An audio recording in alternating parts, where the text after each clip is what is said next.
E é o seguinte, o bolsonarismo é uma fonte inesgotável de fofocas políticas, porque o modus operandi do bolsonarismo desde o início do processo é a lavação de roupa suja dentro, né, assim, nos espaços conhecidos das redes sociais. Então, a grande questão que a gente vê nessa disputa recente do WhatsApp do PL é que, pela segunda vez, o movimento liderado pelo presidente Bolsonaro integra um partido político, foi o PSL em 2018, o PL em 2022, e racha esse partido, né, opondo tanto membros originários do partido contra os novos membros, que aconteceu nos dois casos, e opondo também os divergentes politicamente, aqueles que são, vamos dizer, os bolsonaristas mais puros, né? Então, essas duas brigas que aconteceram em 18 e em 22, que legaram ao Bolsonaro quase 2 anos sem partido político presidindo o Brasil, eu acho que é um sintoma de uma dificuldade muito grande do movimento em se consolidar como, né, um partido político, né? Houve a oportunidade ali de se criar Aliança pelo Brasil entre 2019 e 2020, e eu não sei exatamente qual foi a razão que impediu a criação do partido. Se foi incompetência, se foi percepção de que não valia a pena do ponto de vista, né, dos custos de se criar um partido, dos poucos benefícios que a Aliança teria inicialmente, porque não teria acesso a fundo partidário, a fundo eleitoral e etc. Mas o fato é que o modus operandi a gente está vendo que segue um padrão. O bolsonarismo entra num partido, cria cisanes dentro daquele partido, o partido racha e ele está pronto para pular para um próximo partido. O problema é que isso vai também minando a possibilidade de se criar uma bancada de oposição que tenha um mínimo de consistência interna, que é o que a gente está vendo agora. O PL é o maior partido da Câmara, com 99 deputados, mas havendo um racha, como foi o caso do PSL em 2018, a gente pode ver o Centrão se fragmentando ainda mais, um Centrão mais adesista ao governo e um Centrão de oposição, mas que vai ter dificuldade de sobreviver no longo prazo. Casarões, prazer falar contigo. E esse racha dentro do próprio PL, a meu ver, ele tem uma dimensão mais ampla que eu gostaria de ouvir a tua análise e se você concorda.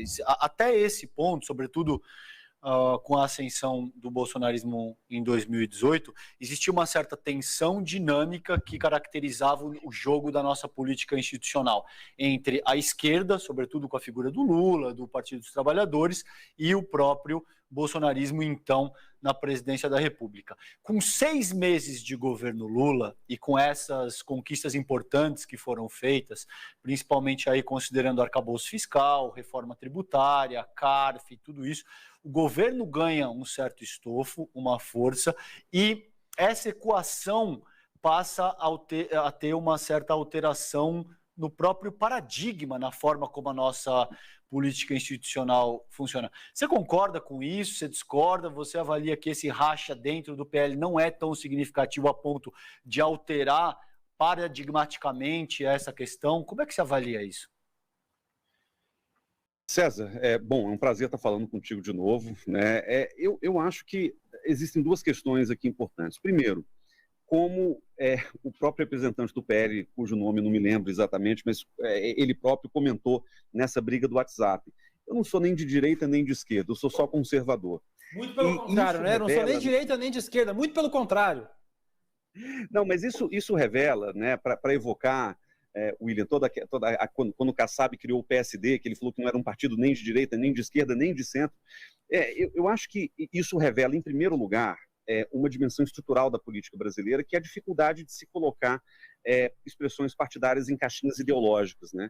A esquerda brasileira, essa esquerda ela tem uma formação e uma consolidação ao longo ali, né, dos últimos 40 anos, que a permite ser chamada e rotulada de esquerda, com plataformas de esquerda, etc., mas a direita ela sempre flanou ali por um tipo de centro muito mais fisiológico do que propriamente ideológico, de modo que é muito difícil pensar em agremiações partidárias que se colocam abertamente como de direita, né?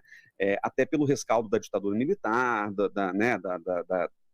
da má impressão que se criou em cima daquilo que era direita associada ao militarismo ditatorial. Então, hoje a gente pode falar de uma direita que está se consolidando, representada por figuras que têm aí uma visão um pouco mais ideológica, como Romeu Zema, como Tarcísio de Freitas, né, governadores com uma certa relevância do ponto de vista político partidário, e você tem a extrema-direita que se consolidou pela via bolsonarista.